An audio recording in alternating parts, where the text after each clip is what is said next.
The princess consort was happily waiting for the king's arrival. But at that moment, the door suddenly opened, and instead of the king, a strikingly handsome man walked in. Seeing this, the princess consort quickly drew her dagger to warn him, but the man was unmoved. He stepped forward, grabbed her by the chin, and slowly leaned in toward her.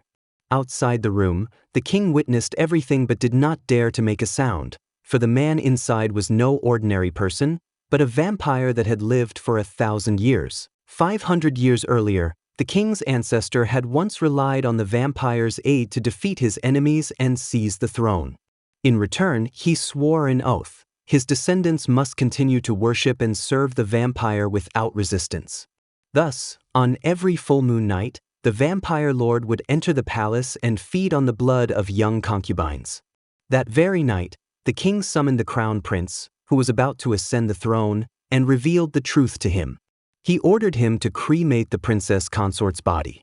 But the crown prince was deeply angered. He could not accept that his descendants would remain enslaved to the vampire for generations. Determined, he turned to his trusted friend Kim Sung-ryol, seeking a way to destroy the vampire lord before his coronation.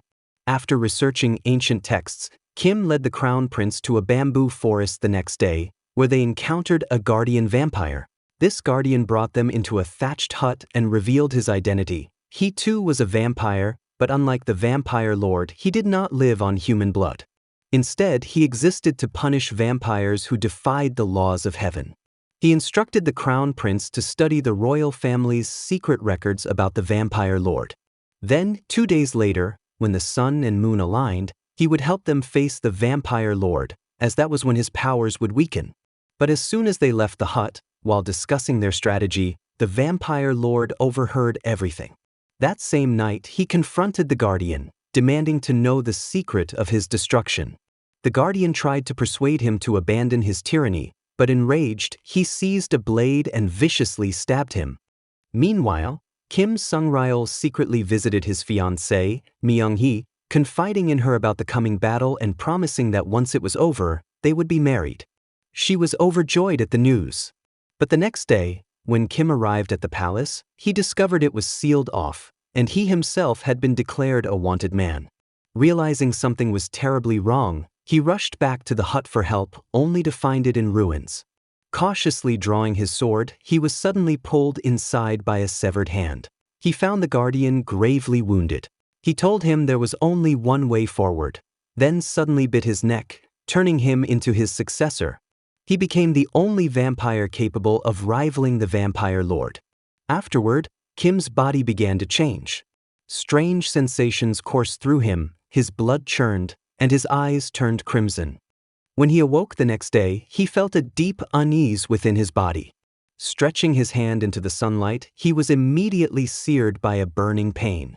At his side, the guardian vampire had already turned to ashes. He remembered her dying words to him, then put on his clothes and limped out into the streets. Now, every human he saw appeared to him as burning, tempting food. He wandered into a crowded place and, after asking around, realized he had been unconscious for 3 whole days. Suddenly, the sound of wailing caught his ear, mourning for the crown prince and his family. Rushing forward, he discovered that the crown prince and his entire household had been branded traitors and executed, their severed heads displayed on the city walls. Overcome with grief and rage, Sung-ryol could no longer suppress his vampiric instincts. But just as he was about to lose control, a heavy blow struck the back of his head, knocking him unconscious. When he awoke, he was bound inside the vampire lord's underground lair. Around him lay the slaughtered bodies of the crown prince's kin. He struggled against his bindings. The vampire lord appeared, recognizing that Sung-ryol had become one of his kind, yet was astonished by his refusal to feed on human blood. Amused and intrigued, he offered to make Sung-ryol his successor and servant. But Sung-ryol, filled with hatred for this murderous demon, swore that he would find a way to destroy him utterly. Enraged by his defiance, the vampire lord seized him by the throat and hurled him to the ground, leaving him unconscious once again. Some time later, Sung-ryol awoke to the sound of his fiancée, Myung-hee, calling his name, only to see her being held captive by the vampire lord. With a cruel smile, the vampire drew a blade and slashed Sung Ryol's shoulder. As Sung Ryol staggered forward, the vampire plunged the blade into his body, declaring that unless he fed on Myung-hee's blood within 2 hours, he would bleed to death. It was a merciless punishment designed to break his spirit. But Myung-hee, unwilling to let him die in torment, charged at the vampire and stabbed herself with the dagger he held. Devastated, Sung Ryol hurled the vampire lord away and gathered Myung-hee in his arms. Listening to her final words and recalling all they had shared, he was consumed by anguish and fury. In his grief, he drank her blood, vowing from that moment on that he would uncover the crown prince's hidden secret and personally slay the vampire lord. Years later, in the 120th year of the dynasty, a scholar named Yang Sun received a summons to the Red Moon Pavilion. There, she met a mysterious man, none other than Sung Ryol himself, who asked her to search for records left behind by the ill-fated crown prince. Because the prince had been executed under the charge of treason, history had erased all trace of him. As Yang Sun puzzled over this, an unexpected and awkward scene unfolded. Yang Sun's little squirrel unexpectedly scampered onto Sung Ryol's body. As Yang Sun reached out to retrieve it, she brushed against him. After catching the squirrel, Yang Sun looked up and froze in shock at the sight of Sung Ryol's impossibly beautiful face. At that moment, Sung Ryol seemed to catch a scent. Glancing down, he noticed that Yang Sun's hand had been bitten by the squirrel and blood was seeping from the wound. The smell instantly stirred Sung Ryol's vampiric instincts. The scent of blood overwhelmed Sung Ryol's senses, and he hastily fled the room. By the time Yang Sun ran after him, he was already gone. Later, Sung Ryol met with his followers to discuss troubling news. A writer calling himself the Night Scholar had begun publishing illicit romantic novels. To their shock, the style and handwriting were identical to those of the crown prince who had been executed long ago. But the prince's books had all been confiscated and destroyed by the vampire lord, and now, only 3 people alive even knew the crown prince's name. How, then, could his writings suddenly reappear? That night, Sung Ryol captured a vampire created by the vampire lord. After killing it, he burned its body to ash. But in his underground lair, the vampire lord immediately sensed the loss, for that vampire had been one of his pawns, meant to draw Sung Ryol out. For centuries, the vampire lord had wanted to eliminate him, fearing he might become a threat. Sung Ryol knew well that he was still no match for him, and so he avoided direct confrontation. Yet when the vampire lord reopened the wound of his past, reminding him of Myung-hee's death, Sung Ryol was nearly consumed by grief and rage. Still, he restrained himself and withdrew, unwilling to fall into his enemy's trap. The next day, Yang Sun arrived at the Red Moon Pavilion to sell her latest book. While chatting with readers, a refined young gentleman approached her. His name was Li Yu, the grandson of a high official. Struck by Yang Sun's resemblance to a childhood friend, he explained that his father had once entrusted him with a manuscript, one copy of which he had given to that friend. Now that his friend had vanished without a trace, Li Yu hoped Yang Sun could help track it down. But as Yang Sun prepared to leave, government soldiers suddenly stormed the pavilion, searching for someone. In panic, Yang Sun ducked into a side room, her heart racing. Unfortunately, this scene was witnessed by Sung Ryol, who had been concealed behind a screen. He suddenly stepped out, startling her. With a cool composure, he picked up the fallen sash and handed it back, just as soldiers rushed upstairs. Terrified, Yang Sun begged Sung Ryol to help her. But the vampire coldly refused, and tears welled in Yang Sun's eyes. Seeing the desperation on her face, Sung Ryol's expression wavered. In a sudden, decisive gesture, he reached forward and tore the simple ribbon from her hair. Her long hair tumbled loose over her shoulders, transforming her appearance. In an instant, the bookish young scholar looked instead like a refined young woman of noble bearing. Sung Ryol leaned close and whispered something to her. Just as the soldiers burst into the room, Sung Ryol was lying close against Yang Sun, feigning intimacy, when the soldiers burst in. They lifted the bedding in the room but, finding that the pair were not the people they were searching for, left in disappointment.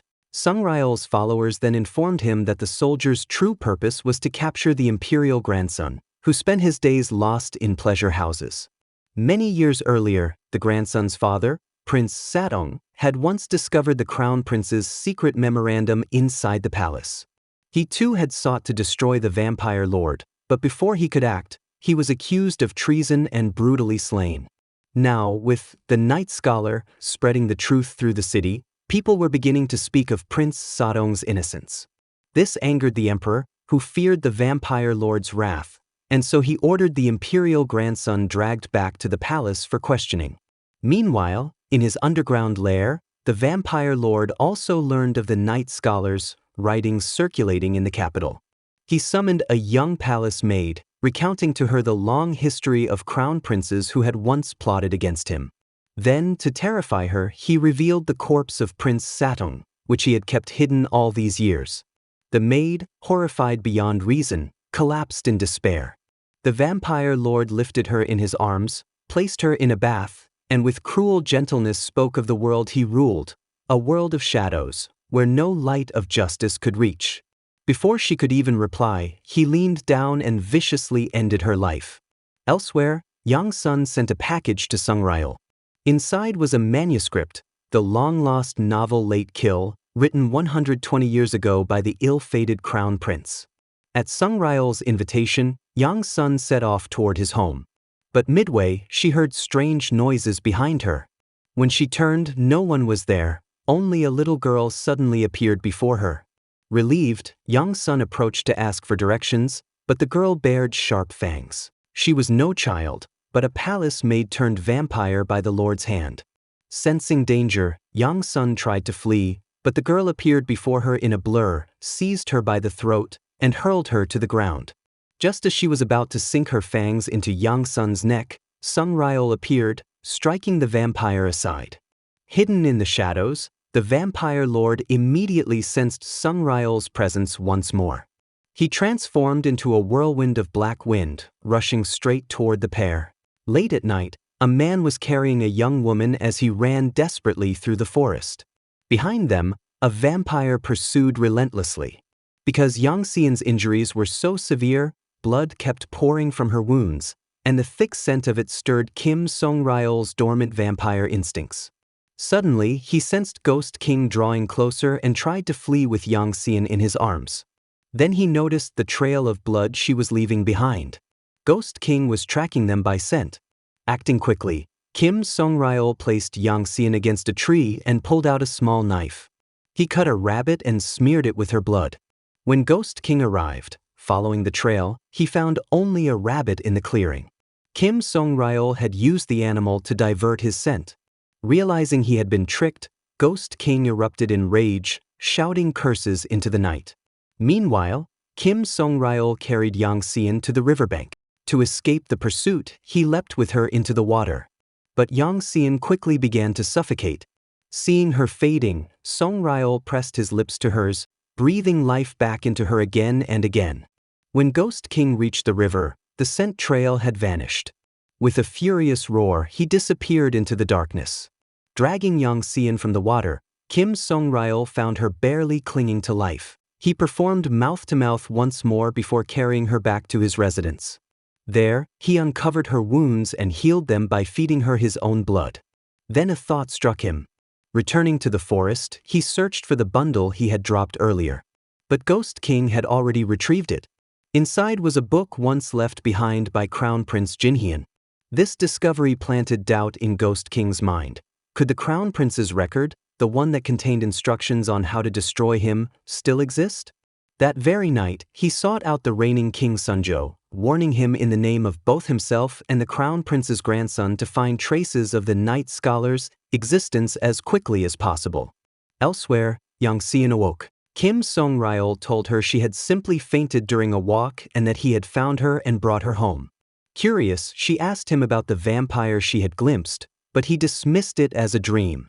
The next day, Yang Xian took Summaries to a bookstore owned by a Qin collector. She explained that any book from the 8 provinces of Joseon could be found there. Summaries sent her away on an errand, then used his powers to scan through the entire collection in an instant. Yet the record left by Crown Prince Jinhian was nowhere to be found. The following day, Yang Xian rushed to Song Ryol's study, brimming with excitement. She told him she had found evidence of the record's existence. Hearing this, Song Ryol immediately ignored the blazing sunlight and prepared to follow her to it. But just as they were about to leave, he caught sight of a familiar face on the street. Pulling away a woman's veil, he froze. The woman looked exactly like his beloved from over 100 years ago. Song Ryol seized her in a desperate embrace, calling out Myung-hee's name again and again. The woman, however, ordered him to let go and struck him hard across the face. Just then, guards rushed forward, ready to raise an alarm. Yang Xian hurriedly explained that Song Ryol had mistaken the woman for someone else and apologized on his behalf. The woman turned to leave, but Song Ryol clung to her, unwilling to let go. More guards arrived, striking Song Ryol from behind and knocking him unconscious. Back home, Song Ryol muttered Myung-hee's name endlessly in his sleep. Yang Xian, moved by his pain, wept silently. She touched his face gently, trying to soothe him, but a tear slipped onto his skin. Suddenly, Song Ryol awoke in a frenzy. Overcome by bloodlust, he pinned Yang Xian to the ground, lowering himself toward her pale neck, fangs bared. Terrified, Yang Xian pleaded with him. With immense effort, Song Ryol fought back the hunger raging inside him and pulled away, regaining control. Elsewhere, the woman from that morning appeared in Ghost King's underground palace. Her name was Hai Ryung, daughter of the Prime Minister. Long ago, she had been sacrificed to Ghost King precisely because she looked identical to Myung-hee. Ghost King had kept her in the palace ever since, intending to use her as a pawn against Kim Song Ryol. Meanwhile, Yang Xian went to the bookstore owner again, hoping to arrange another meeting with the person who supposedly possessed the Crown Prince's record. She followed the man into a dark alley and overheard him being warned not to reveal the record's existence to her. Creeping closer, Yang Xian was shocked to see the man speaking. It was her own father. She demanded to know why he would conceal the truth. But her father struck her across the face. He confessed that years ago he had been a private scribe for the Crown Prince. If news spread that he possessed the record, the entire family would be executed. Devastated, Yang Xian had no choice but to lie to Song Ryol, claiming her earlier information had been mistaken. Song Ryol did not scold her, he only told her to inform him if she discovered anything new. Just then, yellow sheets of paper rained from the sky. They declared that vampires were being worshipped within the royal palace and secretly controlling the dynasty. The message was signed, the Night Scholar. Inside the palace, Hai Ryung brought the news sheets to Ghost King. Enraged, he ordered every bookseller in the city rounded up and interrogated at the tribunal. Producing the bundle Song Ryol had once dropped, Ghost King demanded to know its owner. When no one confessed, he unleashed a massacre. Afterward, he disguised himself and prowled the city streets, still hunting the bundle's master. By chance, Yang Xian passed nearby. Ghost King immediately recognized her as the owner. Just as he was about to seize her, Song Ryol appeared, pulling her to safety. Ghost King gave chase, following their scent. With no other choice, Song Ryol hid Yang Xian in a corner and stepped out to face Ghost King head-on. One was a darkly handsome vampire king, brimming with cruel power. The other, a righteous night scholar. For the first time, the two stood face to face. Ghost King mocked Song Ryol with the bundle, vowing to find its true master and drink his blood dry. Infuriated, Song Ryol attacked. But Ghost King swiftly overpowered him, slamming him to the ground. Deriding Song Ryol's wasted years of restraint, Ghost King pressed a blade to his head. Knowing he could not win, Song Ryol snatched the bundle and, in defiance, fled into the forest. At the cliff's edge, he hurled the package into the abyss. Ghost King caught up, furious and ready to tear him apart. But as dawn broke, the sunlight pierced Ghost King's face. Song Ryol seized the moment, driving a wooden stake into his chest. Yet Ghost King was no ordinary foe. He pulled the stake from his body and plunged it into Song Ryol instead, before hurling him violently to the ground. Ghost King turned and fled, while Kim Song Ryol, gravely wounded, collapsed to the ground, his vision fading. Meanwhile, Yang Xian told Song Ryol's allies what had happened the previous night, and they quickly split up to search the forest. Dragging his battered body, Songryul staggered toward a wooden hut deep in the woods. Just as he was about to lose consciousness, Yang Xian appeared and tried to take him to a doctor. But Songryul insisted he be brought into the hut instead. When Yang Xian pulled back his clothes, he was horrified by the ghastly wounds covering Songryul's body. Tears spilled down his cheeks. Desperate to stop the bleeding, he tore off his own garment and bound Songryul's chest tightly. After bandaging the wounds, Yang Xian leaned close, calling out to him over and over, trying to wake him. But the severe blood loss triggered Songryul's vampiric instincts once again. He lunged toward Yang Xian's neck, fangs bared, but with sheer willpower pulled back, forcing himself to rise and head toward his mansion. Halfway there, his strength nearly gave out, but loyal servants found him in time. He ordered Ho Jin to escort Yang Xian away while Su Man guided him into a secluded house, prepared with living captives for him to feed on. Songryul, however, roared in anger, dismissing Su Man, and succumbed to his thirst, attacking the living humans inside. Back in the underground palace, Ghost King summoned Hai Ryung, instructing her to lure Songryul into his grasp. She agreed, but only on the condition that she become his queen. Amused, Ghost King accepted. As Hai Ryung tended his wounds, she also revealed that across the kingdom, scholars and commoners alike were beginning to follow the Night Scholar, vowing to overthrow him. Enraged, Ghost King ordered mass arrests. Loyal ministers immediately dispatched soldiers to seize every scholar and bookseller in the city. Among those arrested were Yang Xian and his father. During a raid of their home, soldiers uncovered many writings linked to the Night Scholar. They concluded Yang Xian's father must be the Night Scholar himself and dragged both father and son to prison. There, Yang Xian's father revealed the truth. The real Night Scholar was none other than Crown Prince Sunday. He begged Yang Xian to guard this secret with his life, never revealing the prince's identity. Soon, brutal interrogations began. To protect his son, Yang Xian's father confessed, claiming to be the Night Scholar himself. He was quickly taken to Ghost King's palace.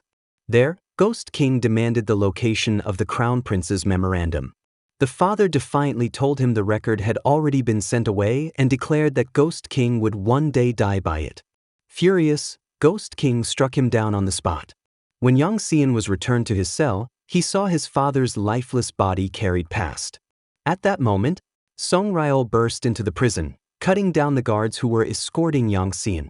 He tried to free her, and Yang Xian revealed both the hiding place of her father's memorandum and the truth, that Crown Prince's son was the Night Scholar. She begged to take her father with her. But before Songryul could respond, he saw a sight he wished Yang Xian had not. He tried to shield her eyes with his sleeve, but it was too late. Yang Xian saw her father's corpse and collapsed in grief. Later, Songryul went to the hiding place she had described and recovered the Crown Prince's memorandum. But when he opened it, he found no instructions on how to destroy vampires, only a list of names. Back at his residence, he and Su Man studied it carefully. Hidden beneath an extra layer of paper, they uncovered a message.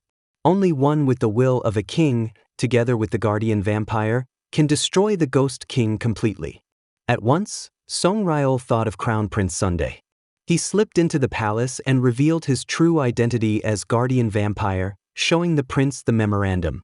He told him, only by joining forces could they hope to defeat Ghost King. Elsewhere, Hai Ryung learned from her father that Prince Sun was soon to be deposed. She rushed to Ghost King, questioning him about the throne. Ghost King asked why she so desperately longed for power. With fiery ambition, she declared her determination to claim it. Her words stirred Ghost King's memories. 200 years ago, he too had loved a human woman. Against all counsel, he had been with her, and she bore his child.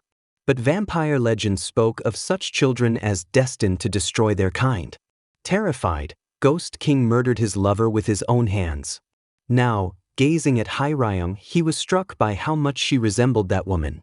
Yang Xian, meanwhile, returned home still reeling from her father's death, only to be met with further cruelty. Her mother slapped her harshly, revealing that Yang Xian was not her biological daughter. She grabbed Yang Xian by her clothes, cursing her as a curse-bringer who had killed her husband. Stricken with grief and despair, Yang Xian fled to a cliffside, consumed with sorrow at her father's fate, ready to throw herself into the abyss. At the last moment, Song Ryol appeared and pulled her back. He took her to a riverbank and told her that her father had died to protect her, that if she ended her own life now, his sacrifice would be in vain. He brought her back to his residence, keeping her close as his personal assistant.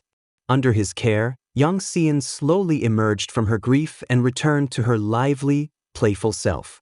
That night, Song Ryol handed her a black bookcase, telling her it was an item her father had left within the memorandum, a keepsake for her. Young Seon was stunned, for it was identical to the bookcase Crown Prince Sun had given her years ago as a child. In that moment, Song Ryol realized Young Seon's true identity. She was the daughter of the late Minister Hyo, murdered by Ghost King a decade earlier. Meanwhile, Ghost King summoned the Prime Minister and Hai Ryung, forcing a marriage contract between her and Prince Sundae. The Prime Minister tried to protest, citing Prince Sun's improper conduct, but Hai Ryung quarreled bitterly with him. Ghost King silenced the Prime Minister, driving him out of the palace. Then, approaching Hai Ryung, he placed a hand on her shoulder and asked for her loyalty. Hai Ryung soon orchestrated a staged encounter with Prince Sundae. She arranged for assassins to feign an attack, then stepped forward to shield him from an arrow.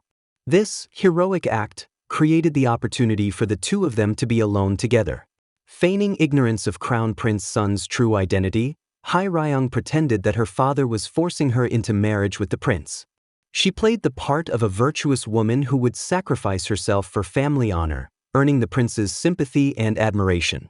The next day, she and the emperor sought out Ghost King, sealing the marriage agreement. Ghost King agreed with his lips, but inwardly, rage churned. When the prince invited Ghost King to the wedding banquet, he insisted that Ghost King attend that very night. In truth, the emperor and prince had already plotted together. On the wedding night, when Ghost King's guard was lowered, they would strike him down. Yet once the prince and emperor left, the prime minister secretly warned Ghost King that the prince had been seen frequently at Hongwol House, meeting in secret with Kim Song Ryol. He urged Ghost King to reconsider the marriage. Though skeptical of the prime minister's claim, Ghost King decided the matter was too important to ignore and went to Hongwol House himself. Seeing him, Su-man nearly fainted in terror. Ghost King noticed his unease and asked if Su-man recognized him. Su-man quickly lied, saying she was only stunned because she had never seen such a beautiful face before. Inside, Ghost King showed Su-man a portrait of Kim Song Ryol and demanded she bring the man forward. Su-man stalled, claiming that Song Ryol only came to Hongwol House occasionally and that she did not know his whereabouts. With no choice, the prime minister kept watch, waiting for Song Ryol's return. Meanwhile, Hao Zhang rushed to warn Song Ryol that Ghost King was searching for him at Hongwol House. Alarmed, Song Ryol hurried to the prince. Prince Sun shared the full plan he and the emperor had devised. Realizing the danger, Song Ryol insisted he must meet the emperor directly. Back home, he donned the court robes he had worn over a century ago and entered the palace in the guise of a scholar official of the Hongmengwan. Granted audience with the emperor, Song Ryol was asked how Ghost King might be destroyed. He explained, citing the memorandum's teachings. First, a man with the will and spirit of a true king must lead the way. If even the monarch remained enslaved by Ghost King's power, how could the people ever resist? Second, as guardian vampire, Song Ryol himself was essential. His heart was still human, giving him compassion and restraint. Finally, there must be a woman of special bloodline whose maternal lineage carried the power to banish Ghost King with her blood. Without all three, the plan would fail. Song Ryol urged the emperor to delay and allow time to find the woman with the bloodline. But the emperor, hardened by 41 years of longing to rid the land of Ghost King, grew furious.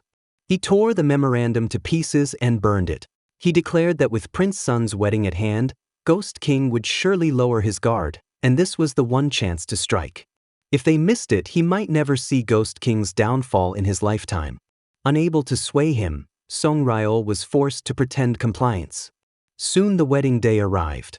Prince Sun and Hai Ryung prepared to bow as husband and wife, while Song Ryol crouched on the rooftop, ready to act. Suddenly, the palace gates burst open. Ghost King strode in, dragging the corpse of a guard behind him and hurling it aside before marching forward in fury. The ministers panicked, but the prince quickly ordered them to withdraw. When Ghost King spoke, Minnie tried to rise, but Prince Sun stopped her. At that moment, Suman appeared and offered to pour Ghost King's wine. Ghost King smirked wickedly and allowed it. Suman filled his cup, but Ghost King, after raising it to his nose, suddenly smashed it to the ground. At once, the emperor stood and gave the order to attack. From the rooftops, archers suddenly revealed themselves and loosed their arrows. Ghost King shoved Suman aside and dodged the first volley, but the commander of the royal guard managed to fire a spear that pierced Ghost King's chest. Meanwhile, as the king retreated through the back gate, the prime minister's men blocked his path with soldiers. Just when disaster seemed certain, Kim Song-ryol appeared and fought the guards fiercely. While he struggled outside, Ghost King went on a rampage inside the palace hall. By the time Song-ryol broke through and rushed in, Ghost King had already slaughtered everyone within. The two vampires clashed in a violent battle. Song-ryol hurled a peachwood dagger at Ghost King, then seized the unconscious commander, carrying him away as he fled. Ghost King tried to pursue, but his wound prevented him. So guys, this is the end of the first part. Like and subscribe for part 2.